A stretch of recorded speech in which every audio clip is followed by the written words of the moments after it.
तो क्या उस माला को हम पूजा भी कर सकते हैं, या वाइसा वर्सा कि पूजा वाली माला पहन भी सकते हैं? ये बहुत अच्छा शुक्ल जी आपने प्रश्न पूछा है। प्रश्न आपको मैं थोड़ा सा, अगर और लोग को स्पष्ट नहीं तो प्रश्न को स्पष्ट कर देता हूँ। आपका प्रश्न यह है कि कोई माला जो हम पहन रहे हैं वह माला से हम जप कर सकते हैं क्या, या वही उल्टा अगर जिसको हम जप करते हैं उसको खुद पहन सकते हैं क्या, यही प्रश्न है आपका? ठीक है, ग्रेट।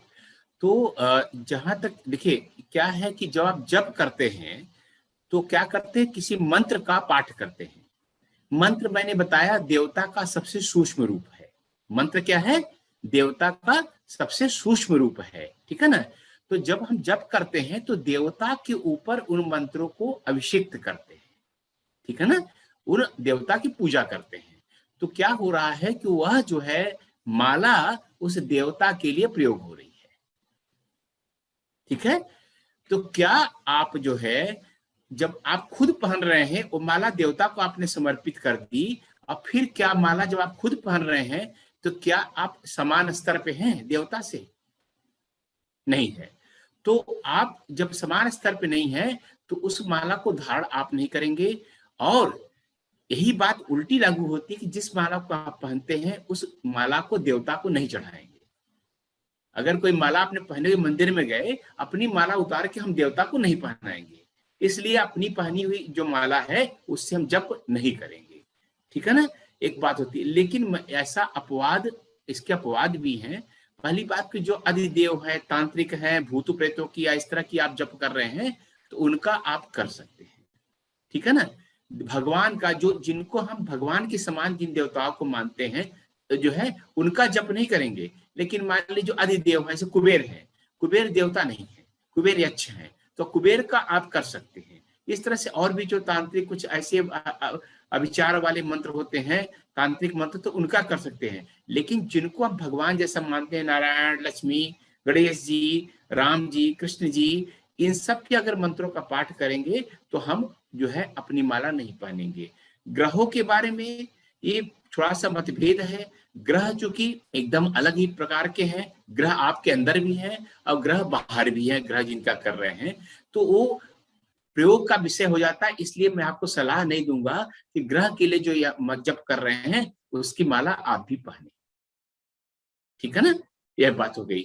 अब लेकिन कई संत जो है, अगर आपका स्तर उतना ऊंचा उठ चुका है, जैसे एक संत से मैं संत के मैं गया, माला चढ़ाई मैंने, और कहाँ चढ़ाई? उनके पैरों पे माला, उनके पैरों पे चढ़ाई। उन्होंने वही माला उठाई, कहा कि वो अच्छा, वो जहाँ संत रहते थे वो पहले पेड़ था, केवल जो है पेड़ के नीचे रहते थे। अब वो लोगों को धीरे से एहसास हुआ कि इस व्यक्ति जो पेड़ के नीचे बैठा हुआ ध्यान मुद्रा में रहता है, ऐसे खोया खोया सा रहता है, इसके अंदर शक्तियां हैं। लोगों ने लाभ मिलना शुरू हुआ, तो लोगों ने, और कुछ समझ में नहीं आता है, वो कर्मकांड में बढ़ जाते हैं। फिर उन्होंने वहां पर पेड़ के नीचे फिर कुछ शेड बनाया, फिर करके बहुत बड़ा मंदिर बना दिया, एक बड़ा कई कमरे बना दिए। अब संत तो वही बैठे हुए जिस तरफ बैठे हुए थे। तो वो अब क्या हो गया कि मूर्तियां ढेर सारी बन गई। तो उन्होंने असाधारण रूप से कहा कि कल्कि जी, आप इस माला को भगवान जी के सामने राम जी को पहना दीजिए। अब देखिए, वो मैंने उनकी माला, बड़ा अजीब सी घटना है, मैंने उनकी माला उनके पैरों से उठाई और भगवान राम जी को पहना दी। क्योंकि वो जो लोग हैं वो ब्रह्म और ईश्वर से एकदम एकाकार हो चुका है। जो व्यक्ति है उसके लिए अंतर नहीं रह चुका, ठीक है ना। वो उसके अंदर कोई भेद ही नहीं था। मैंने उनको देखा तो उनके ऐसे चमत्कार होते थे। आप बैठे संत के नीचे सानिध्य में जो है, जो आनंद मिलता है, संत की सबसे बड़ी परीक्षा होती है, आप उसके 2 घंटे 4 घंटे आप बैठिए, आपको जी नहीं भरेगा। कि और ये संत की सीढ़ी होती है। अगर आपके पास कोई आके बैठता है और आप बोलते नहीं, देखिए आप चुटकुले सुना रहे हैं तो 2 घंटे तक सुनता रहेगा, आप ड्रिंक करा रहे हैं 10 घंटे बैठा रहेगा, खाना खिला रहे करता रहेगा, उसके पैर दबा करता रहेगा, आप कुछ बोल भी नहीं रहे हैं, आप केवल बैठे हुए हैं। आपके सानिध्य में अगर कोई जो है अच्छा महसूस कर रहा है तो आप संत बनने की पहली सीढ़ी चल चुके हैं। आपकी जो ऊर्जा है इतनी ऐसी हो चुकी है, सकारात्मक हो चुकी है कि लोगों को अच्छा लग रहा है। तो यह संत बनने की सीढ़ी है। तो वो ऐसे उनके चमक मैं देखे हैं कि जाते थे, कुछ बात ऐसे बोल देते थे, हम जो सोचते हुए आ रहे हैं ऐसी बातें बोल रहे हैं।